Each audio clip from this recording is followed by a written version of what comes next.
In this video, I'm going to continue talking about the reactions of conjugated systems. And in particular, we're talking about the cycloaddition reactions or Diels-Alder reactions. And what we want to talk about today are these stereochemical requirements. And there's three of them that we want to discuss. The first one is that they have to be in the 𝑠-cis conformation of the diene. We'll talk about what that means. That we have the syn stereochemistry, and that we also follow what's called the endo rule. So I'll go through each of these three things in turn. So that the diene must be in what's called the 𝑠-cis conformation, which means that we are looking at the conformation around the single bond that is between the two double bonds. So it's not really cis or trans. That's why they call it 𝑠-cis or S-trans, because it's not a double bond, but we can see that we can rotate around that single bond. And we actually want to be in the 𝑠-cis conformation for this. The S-trans conformation means that the p orbitals on both of these carbons here are too far apart, and so they cannot actually approach the dienophile. So they have to be in the S-cis conformation. The S-cis conformation tends to be higher in energy than the S-trans conformation, but it tends not to be that big of an energy difference, and so this can still freely rotate around that single bond, and so we can still get Diels-Alder reactions even at room temperature. Certain structural features can hinder or aid in the diene achieving this S-cis conformation. If we have something that's locked into the S-trans conformation like this, then there will be no Diels-Alder reaction. If we have a lot of steric hindrance right here, then we will end up with a slow Diels-Alder reaction, because this will prefer to rotate around that single bond into the S-trans conformation. If we move these substituents outward like this right here and right here, then we can still get Diels-Alder reaction. It's going to go a bit faster than this slow one. Then if we move them even further away so that there's less steric hindrance, this can become a fast Diels-Alder, because now we are going to actually prefer the S-cis conformation. And if we have something like this cyclopentadiene right here, then this is actually the fastest, and we can see that this is actually going to be trapped into the S-cis conformation. And so because the cyclopentadiene is fixed in the S-cis conformation, it's highly reactive in the Diels-Alder reaction. At room temperature, it'll even react with itself. This can be undone by just heating it up at 200 degrees Celsius, which reverses the reaction. You can also then distill off the product into another flask. But that looks like this, where one of the cyclopentadienes is acting as the diene,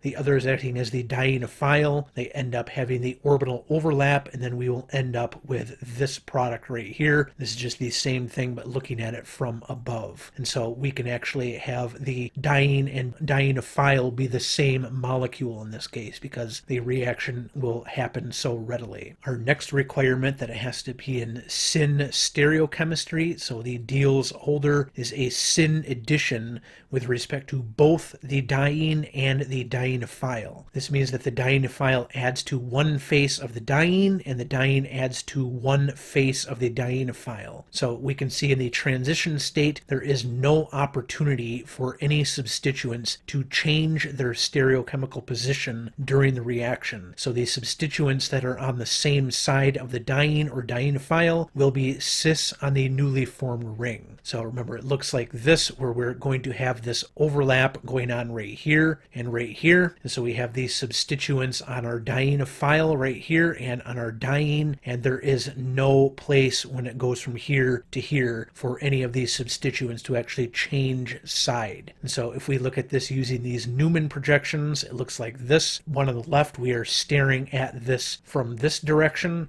and so that's looking at what's going on right here. And so we can see there is the orbital overlap right there and the orbital overlap right there, and this substituent and this substituent are not going to have a chance to actually change sides. Similarly, if we have this with one pointed out and then one pointed in, then we have this one pointed in, this one out. And so again, those are not going to have any opportunity to actually change sides. And so what we see is that if they're on the same side in the diene, then in the product it's going to end up as the cis stereochemistry, and if they're on different sides, then they will end up as the trans stereochemistry. So that looks kind of like this. On the top ones here, we're looking at if we have substituents on the dienophile, and so if they are both on the same side, such as right here, so that substituent substituent and that substituent are both on the same side, and so our product ends up being cis or meso. So we can see that this can get split in half down the middle right there, so it ends up being cis or meso. Whereas if these substituents are on different sides, such as right here and right here, then we end up with the trans stereochemistry, and we'll get a racemic mixture of the two, because this could approach from either direction towards the diene. Then we see that a similar analysis works if we're looking at these substituents on our diene. So on this one on the left, we have the substituent right there and there, so they are pointed outward from the diene, and so these will end up as being cis right here in the product. So they will be both pointed in the same direction. Again, we have a meso compound. We could split it on that mirror symmetry right there. But then if we have a substituent pointing out and then one pointing in on our diene,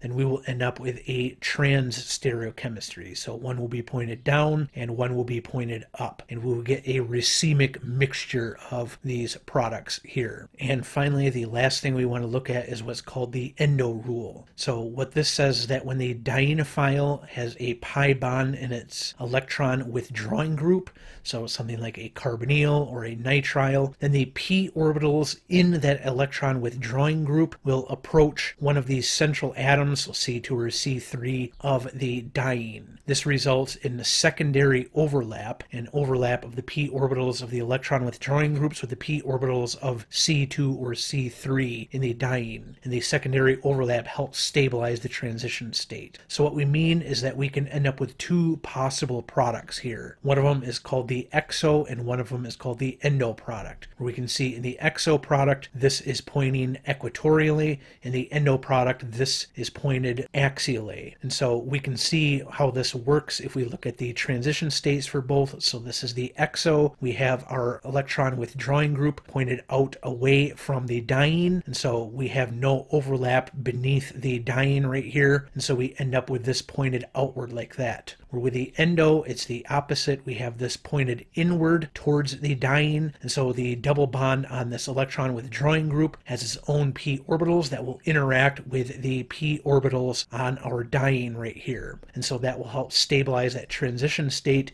and so we end up with the endo product right here, where the electron withdrawing group is axially pointed. And we can see this with the figure from the book right here. So again, we have our electron withdrawing group that's going to interact with the p orbitals in our diene, which are these p orbitals right here. So we see there is this secondary overlap right here, and so that will give us the endo product. And so what we would expect for that is if we have something like this cyclopentadiene here reacting with this molecule, we will end up with the endo product. Similarly, if we are reacting with this molecule right here, we will still end up with the endo product on there. And so if we look at an example of this, we have this 1,3-cyclohexene reacting with this molecule. We end up with the endo product, but not the exo product right here. Another example right here. So we have this substituent and this substituent pointed in opposite directions there. Then we have the dienophile right here. We will end up with one of these substituents pointed away, one of them pointed towards us, and we end up with the endo product. So this hydrogen right here and this hydrogen right here are pointed up. If we look at it from a different angle, it'll look like this, where we have this right here, which came from our dienophile, sticking down in the endo position where these two hydrogens are both pointed up. But anyway, that was everything I wanted to talk about in this video. I hope you found that helpful, and I will see you in the next one.